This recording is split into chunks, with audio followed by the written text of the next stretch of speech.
Hi po, friends! So, ngayon, we're going to the vet.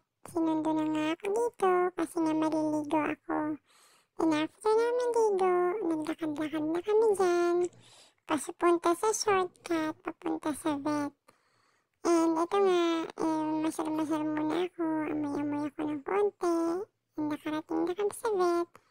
Amoy-amoy na naman ako kasi hindi na ko kung ano yung mga pagkakamaran dito sa dog. Hindi kasi sinurukan na nga ako.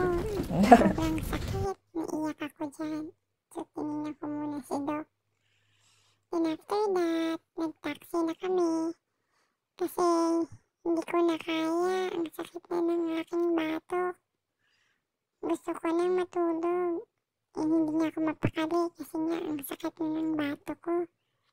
So, gusto ko na talagang mahiga dyan. So, hanggang sa nahiga na ako, eh, nakatulog na ako niyan.